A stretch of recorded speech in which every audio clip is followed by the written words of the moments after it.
Hi friends, இன்னைக்கு நம்ம பார்க்க போறது ஒரு சூப்பரான ஆரோக்கியமான ரெசிபி, சுண்டைக்காய் தொக்கு. சுண்டைக்காய் உடம்புக்கு ரொம்ப நல்லதுன்னு நமக்கு தெரியும். ஆனா அந்த கசப்பு தன்மையால நிறைய பேர் அதை தவிர்க்கறாங்க. ஆனா நான் இன்னைக்கு சொல்ற இந்த முறையில நீங்க செஞ்சு பாருங்க, கசப்பே இருக்காது. சின்ன பசங்க கூட ரொம்ப விரும்பி சாப்பிடுவாங்க. வாங்க எப்படி செய்யறதுன்னு பார்க்கலாம். தேவையான பொருட்கள்.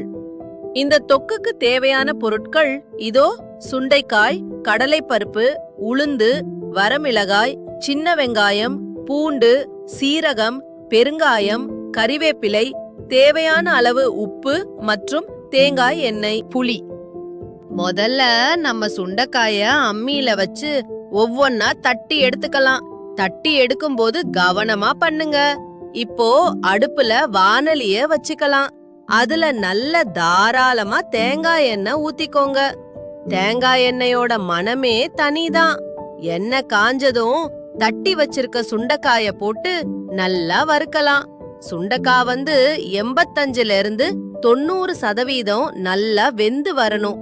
அப்போதான் அதுல இருக்கிற கசப்பு தன்மை முழுமையா நீங்கி தொக்கு ரொம்ப சுவையா இருக்கும். இந்த நிறம் மாறி வர்ற வரைக்கும் நல்லா வறுத்து ஒரு தட்டுல தனியா எடுத்து வச்சுக்கலாம். பருப்பு வகைகள் வறுத்தல். இப்போ அதே வாணலியில எண்ணெய் ஊத்தாம ஒவ்வொரு பருப்பையும் தனித்தனியா வறுக்க போறோம். முதல்ல உளுந்து பருப்பை சேர்த்துக்கோங்க. அடுப்ப மிதமான தீயில வச்சு நல்லா பொன்னிறமா வறுத்தேருங்க. அந்த வாசனை வர்ற வரைக்கும் வறுக்கணும். அடுத்து கடலை பருப்பை சேர்த்து அதையும் அதே மாதிரி பொன்னிறமா வறுத்து தனியா எடுத்து வச்சுக்கோங்க. கடைசியா வரமிளகாய சேர்த்து வறுத்தலாம். மிளகா நல்லா மொறு மொறுன்னு வர்ற வரைக்கும் வறுத்து இதையும் தனியா எடுத்து வச்சுக்கலாம்.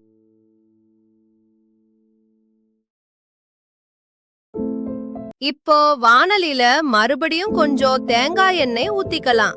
அதுல சின்ன வெங்காயம், பூண்டு, சீரகம், பெருங்காயம், கறிவேப்பிலை, தேவையான அளவு உப்பு இதெல்லாம் போட்டு நல்லா வதக்கலாம். வெங்காயம் நல்ல கண்ணாடி பதம் வர்ற வரைக்கும் வதக்கிக்கோங்க. இப்போ நாம ஏற்கனவே பொரிச்சு வச்சிருந்த சுண்டைக்காய், வறுத்த உளுந்து, கடலைப்பருப்பு, மிளகாய் எல்லாத்தையும் இதுல சேர்த்துக்கலாம்.